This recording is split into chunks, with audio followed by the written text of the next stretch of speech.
Hi, everybody. Today I'm here to talk about mental health.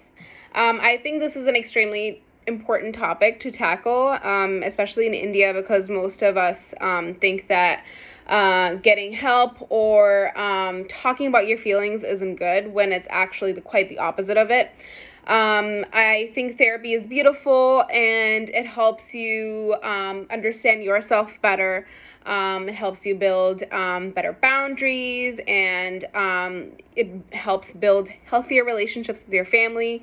And it's a great way to understand how to communicate with your family better, because a lot of times we don't realize that we have triggers, and our families too, they have triggers as well.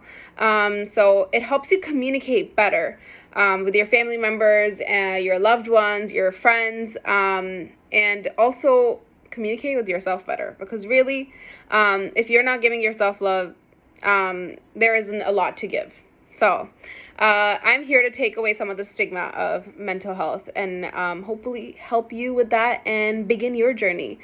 So I guess today, let's see, I'll start off with one of the experiences that I had growing up that wasn't my first time that I had been in, like, I had a dip in depression, or I was in I was depressed. It is I think maybe the second time or the third time. So it was the time I was a freshman in college. This was my second semester, and my grandfather, my Nanaji, was in the hospital. He was hospitalized during my winter break, and me and my mom had to fly to Bangkok and see him, and it was awful seeing him in that state, because he was my hero. He really taught me that I could do whatever I wanted to do and achieve it, and never to be fearful of taking on new things. So yeah, it shook me to my core when I found that I saw my Nanaji in a state where I hadn't seen him before, because I always saw him as a strong person who was taking care of his family, thinking of himself, and just doing all the kind and lovely things that he does, and he did. So yeah, I was in my second semester. I had come to Bangkok to see him. He was in the hospital. Unfortunately, my second semester was starting, so I had to leave. Within a couple weeks of leaving, my grandfather passed away, and I was already really disturbed, because I had never experienced a loss in my family before. In India, especially, at least in my family, they never let any of the kids go to any of the ceremonies, and so that was my first experience, having someone who was incredibly close to me. I guess being taken away is not the right word, but that's what I'm going to use right now. So yeah, I lost him in February, and after that, it really shook me up. I was crying all the time. Anything and everything would trigger me, and I remember how bad it was getting. I remember there was one time that I was almost at the verge of tears, and someone in my building, our resident advisor, he caught me. He was like, "Are you okay?" Like, and this was in the elevator, and I was like, "No, I'm not really okay. My grandfather just passed away," and I immediately burst into tears. And because my Nanaji I was very close with him. He treated me like his daughter. So yeah, it was really difficult. And my resident advisor was so sweet. He immediately took me in. We talked for like an hour or so. He consoled me and told me that it was going to be okay, and really sat there and listened to me. That was like the first time that I was like, wow, I'm like really feeling a lot of things, and I don't know what to do, because all I do is cry. But yeah, that was one of the first times that I was like, okay, I don't know how to handle my own emotions. I don't really know what's going on, right? And within, like soon after he passed away, and after I talked to my resident advisor, I was like, I had a dorm mate, and one day I woke up, I think I was going to go to school for my class, and my roommate goes, Dash, do you know, like, you sleepwalk, right? And I was like, what do you mean? And she said, you sleepwalk. You wake up at night at odd hours. Either you rise up in your bed, you sit for a couple of minutes, and then you go back to sleep. And she said on multiple times, she said, last night you woke up, you started walking around, and you started like looking through your wardrobe to get ready. And I had to tell you, Dash, no, it's not time yet. It's like 3 o'clock. Go to sleep. You don't have class right now. Go to sleep. And I walked right to my bed and slept. And I have no recollection of that whatsoever. And that terrified me. I was like, okay, I really need to go get help because something is really, really like I'm not able to process it in a healthy way, and it's coming out with sleepwalking and like other things. And I was getting like I said, I was crying all the time. I was frustrated with my own emotions. So I went to my university's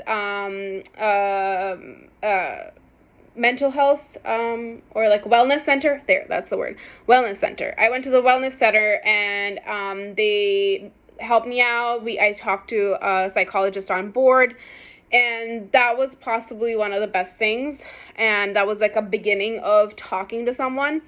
I remember for just that 1 hour, I went in and I couldn't stop crying. I expressed to her why I was so sad, like what was going on. And the person really helped me understand that this was completely normal for us to, be processing things in different ways. And that was my first time talking about my mental health with someone. Cut to nowadays, I have been going to therapy for 7 months, which is awesome. Yay. And I have really started building a healthier relationship with my mom, which is honestly an achievement. I'm so happy for that. And I'm so happy that I have access to therapy, that I can do that. Before I started therapy, me and my mom had a lot of like conflict, and we didn't really know how to communicate with each other, and I had a lot of like triggers that I didn't realize that were triggering me, that I would get easily mad at her. And that had something to do with what happened when we were little. I had like one of my mom's friends who would constantly bully me, and her daughter as well. They would like belittle me, like in so many words, they'd like make me feel like I wasn't worthy, and I didn't have a lot to give. And yeah, they took every opportunity they got to make me feel like I wasn't smart enough, I wasn't good enough. So yeah, and I felt like my mom never really stood up for me then. And even when I kept telling her, look, I didn't do this other person's lying, or look, I don't really like this person, and she kind of just ignored me and didn't believe me. And that really hurt my feelings, that my own mom didn't believe me. So anytime we have any conversations as an adult, it was triggering me that at the time, like when I was little, my mom didn't believe me. So even now when I say anything, she doesn't believe me. Even though I know that's not true, but that is a trigger. So through therapy, I've been able to talk about my feelings better. Me and my mom have been able to recognize the triggers and work through them. And we've learned how to communicate with each other better, which is really awesome. I'm so grateful for that. And we have like much healthier ways of communicating than we did before.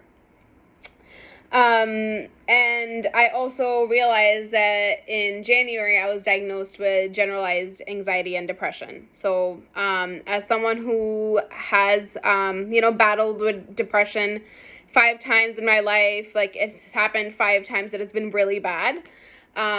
This is something that didn't come as a surprise to me at all, because there have been times that I've not been wanting to get out of bed, or, days on end with like zero motivation.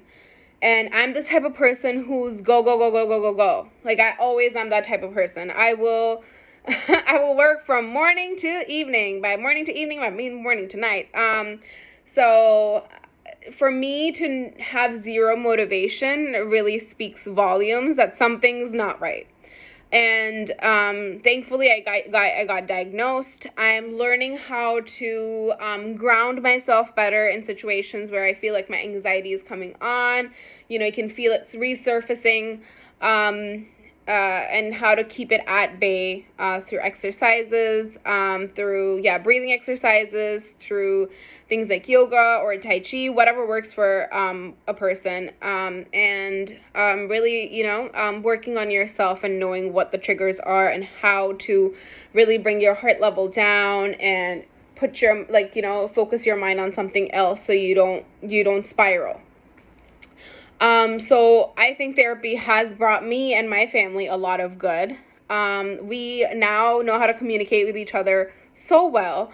And we really are there for each other. We know we've always been, but this has really, made our bond stronger. We all feel like we can openly communicate. And I really hope that, this video, helps you, also see how great therapy is and talking about mental health and taking care of yourself, because if you don't have time, or like if you can't take care of yourself, you really are not, like, you won't be able to give it your all to your family, to your friends, to your loved ones, and you deserve all the love. So I really hope that you would do this for yourself, if not for anybody else, because really we're all here to take care of ourselves, right?